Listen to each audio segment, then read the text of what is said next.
Assalamualaikum warahmatullahi wabarakatuh. Teman-teman sekalian, jumpa lagi dengan saya Muhammad Lutfi Mahrus. Masih dalam serial akuntansi keuangan menengah. Kali ini kita akan melanjutkan pembahasan kita mengenai dividen. Kemarin kita sampai sudah membahas dividen kas, dividen properti, dan dividen likuidasi. Nah, sebelum kita membahas dividen saham, akan saya ulangi kembali mengenai dividen likuidasi, bahwa kalau dividen yang lain kan lebih ke pembagian keuntungan atau profit share, ya. Jadi lebih ke eh, sharing earning, ya. Makanya ngambilnya istilahnya dia lebih ke pembagian bagian dari laba keuntungan. Jadi RE, lebih penekanannya lebih ke membagi RE. Nah, kalau dividen likuidasi itu lebih ke membagi modal, jadi pengembalian modal. Jadi yang dikembalikan adalah porsi modal pemegang saham. Jadi orientasinya lebih ke mengembalikan modalnya pemegang saham, ya, karena berbagai alasan. Bisa jadi karena alasan ditutup atau likuidasi, atau alasan kondisi tertentu seperti perusahaan pertambangan, ya, yang ada konsesi tambang kan biasanya sulit untuk menentukan keuntungan di depan, maka biasanya yang dibagikan adalah tadi uh, pengembalian modal, ya, share premium. Jadi kalau dalam dividen likuidasi ini yang pertama kali didebit, ya, jadi tergantung perusahaannya. Kalau kondisinya dia mau dilikuidasi, mau bangkrut, berarti ya RE dihabisin baru share premium. Tapi ada juga kalau kondisinya memang niatnya untuk membagi share premium, ya tidak harus menghabiskan RE. Jadi makanya sebenarnya orientasinya itu lebih ke pengembalian modal, gitu ya. Makanya yang didebit tidak cuma RE tapi ada share premium ordinary. Dan jumlahnya berapa? Ya itu tergantung kebijakan perusahaan saat itu. Jadi itu teman-teman, ya. Jadi kalau yang dividen sebelumnya kan debitnya pasti RE. Kalau di dividen likuidasi itu debitnya bisa jadi nggak ada RE, tapi share premium ordinary. RE-nya belum dibagi misalnya. Atau biasanya sekaligus, ya, dua-duanya dibagi gitu, ya. RE dan share premium ordinary. Jadi memang tujuannya lebih ke pengembalian porsi modal tadi, ya. Tambahan modal di store tadi dikembalikan kepada pemegang saham. Jadi seperti di soal ini, ya. Jadi ini salah satu bentuk dari yang dikembalikan cashnya, ya. Jadi lebih ke uh, seperti dividen tunai, tapi yang dibagikan bukan semata-mata porsi dari keuntungan atau earnings, ya, tapi dari modal atau share premium. Sehingga debitnya kalau di contoh soal ini kan dia akan bagi cash kepada pemegang saham sebesar 900 juta, di mana 900 juta itu yang 300 juta diambil dari share premium ordinary, ya, pengembalian modal, yang 600 juta dari retained earnings. Seperti itu. Nah, ketika didistribusikan, ya, dividend payable pada cash sebesar 900 juta.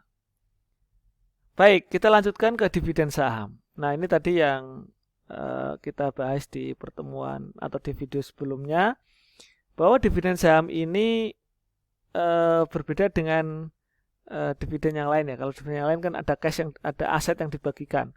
Kalau ini kan tidak, sehingga ekuitasnya tidak berkurang. Memang ketika diumumkan itu RE berkurang, tapi yang dikredit itu bukan aset, bukan liabilitas, tapi yang dikredit adalah ekuitas, yaitu ordinary share dividend distributable. Itu adalah akun untuk menyatakan jumlah saham biasa yang nanti akan diterbitkan. Ya, belum diterbitkan tapi OSDD. Maka statusnya ada yang menganggap OSDD itu sudah bagian dari ordinary share, ada yang menganggap belum, gitu, ya. Jadi OSDD itu kan sebenarnya posisinya di ekuitas, ya, di apa? Di bawah ordinary share capital, di bawah share capital, ya, di bawah share capital. Gitu. Atau ada yang menganggap itu bagian dari share capital. Jadi karena ini memang untuk menunjukkan bahwa dia itu memang belum didistribusikan. Tapi dalam tanda kutip hampir pasti, ya, sebesar itulah yang nanti akan diterbitkan. Tinggal saat pembagian baru di kredit share capital ordinary, baru secara resmi dimunculkan. Walaupun secara substansi sebenarnya OSDD itu sudah bagian dari share capital ordinary. Nah, sekarang yang jadi perhatian adalah sebesar apa nilai saat diumumkan, diukur sebesar apa, gitu ya, diukur sebesar apa. Apakah sebesar nilai wajar saham saat diumumkan atau sebesar nilai parnya? Kan misalnya perusahaan mengumumkan akan membagi 10% saham ya dari saham yang beredar. Artinya dia nanti akan nerbitin lagi saham ya. Jadi ngasih saham, tambahan saham kepada pemegang saham yang saat ini ada, yang existing gitu ya. Nah, di situ ada berbagai macam pendapat dan kebijakan ya. Kalau di US itu masih mengenal istilah ada small dividend dan large dividend gitu ya.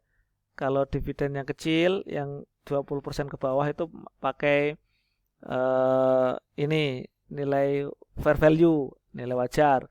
Tapi kalau yang large dividend yang 20% ke atas jumlah dividen sahamnya itu nilai par. Tapi Keso kita ikuti cara ini ya, kebijakannya Keso. Di sini diambil kebijakan bahwa dividen saham itu akan dinilai sebesar nilai parnya. Jadi misalnya di 26 Mei PT Ayo mengumumkan pembagian dividen saham sebesar 10% dari total saham yang beredar. Jadi saat itu yang beredar adalah 2 juta saham, berarti 10%-nya adalah 200.000 saham. Nilai parnya 100 saham, nilai wajar saat itu Rp500 per saham. Nah, saat pengumuman maka yang digunakan adalah dikalikannya, yang dijadikan ukuran adalah nilai par, bukan nilai wajar. Jadi tadi yang dibagikan kan 10% kali 2 juta, berarti 200.000 kali 100, bukan kali 500. Jadi jumlah ininya adalah 20 juta. Jadi ngaliinnya dengan nilai parnya, bukan nilai wajarnya saat itu. Nah, itu dengan alasan ya tadi saham itu kan tidak ada kas yang tidak ada aset yang keluar gitu ya, tidak melibatkan aset dan sebagainya. Tapi cuma klasifikasi ekuitas seperti itu teman-teman sekalian. Jadi saat dibagikan ya langsung saja OSDD pada share capital sebesar yang dicatat saat pengumuman. Jadi di sini tidak ada penyesuaian nilai wajar ya, jadi sesuai dengan nilai par. Nah, kita pakai ketentuan yang ini ya, ketentuan yang bahwa ketika saham itu diumumkan dividen saham, maka RE akan didebit sebesar nilai par saham yang dibagikan itu. Berapa lembar kali nilai parnya. Nah, pada OSDD, OSDD itu tadi sekali lagi dia akun di ekuitas ya. Dia masuk di share capital ordinary. Oke, baik teman-teman sekalian, itu tentang dividen saham. Sekarang kita belajar mengenai share split ya, share split. Nah, share split itu bagaimana kita memahami bahwa yang namanya saham itu bisa dipecah ya, di split, dipecah. Dulu namanya stock split, sekarang share split. Yang awalnya 1 jadi 2, itu berarti 2 for 1. Itu namanya split. Ada juga yang sebaliknya dari 2 ke 1 gitu. Tapi yang kita bahas ini adalah 2 for 1. Artinya 1 saham jadi 2 gitu ya. Nah, itu namanya share split.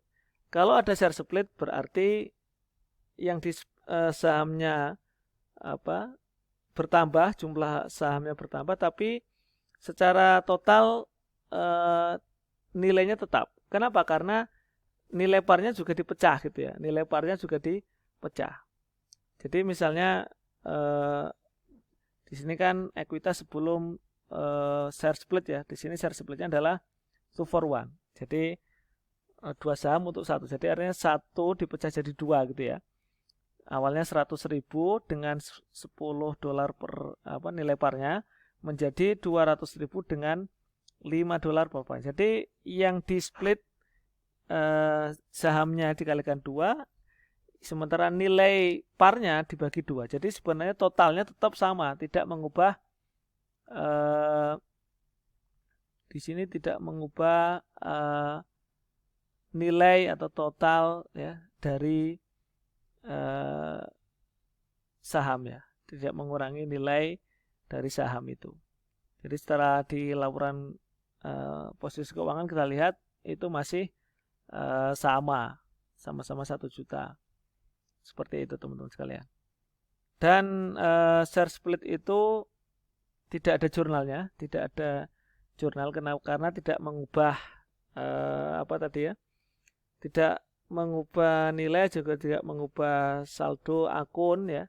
Jadi tidak ada perubahan dalam saldo akun share capital, sama-sama 1 juta, yang berubah cuma komposisinya. Yang awalnya 100.000 lembar menjadi 200.000 lembar. Nilai parnya yang asalnya 10 menjadi 5. Seperti itu. Nah, untuk share split ini diperlakukan untuk seluruh saham. Jadi yang di split itu adalah seluruh saham ya. Baik issued share maupun yang unissued. Berarti sebenarnya otorisnya juga bertambah gitu ya. Jadi issued share maupun unissued. Jadi treasury juga ikut di split ya.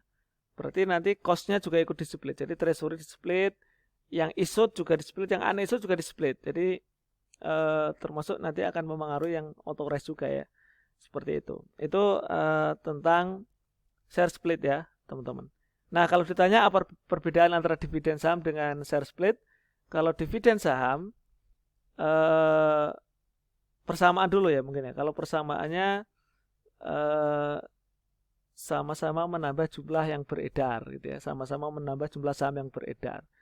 Tapi kalau perbedaannya, kalau dividen saham mengubah nilai, menambah nilai apa dari saham itu, nah, seperti itu ya, total nilainya bertambah. Tapi kalau share split tidak, total nilai parnya tidak berubah. Tapi kalau dividen saham total nilai parnya berubah karena tadi ya bertambah dan nerbitin baru. Tapi kalau share split kan tidak nerbitin baru, sebenarnya men-split ya. Jadi dia yang tadi 100 jadi 200 ya. Yang parnya jadi berkurang juga, 10 jadi 5. Jadi totalnya tidak berubah. Nah, tujuannya tadi ya, salah satunya kenapa ada share split, untuk mengurangi nilai saham ya, supaya apa istilahnya tidak tinggi-tinggi gitu.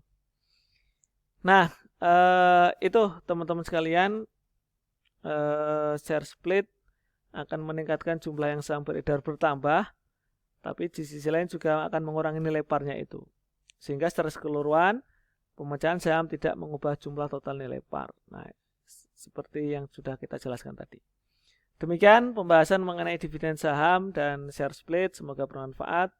Assalamualaikum warahmatullahi wabarakatuh. Tetap semangat.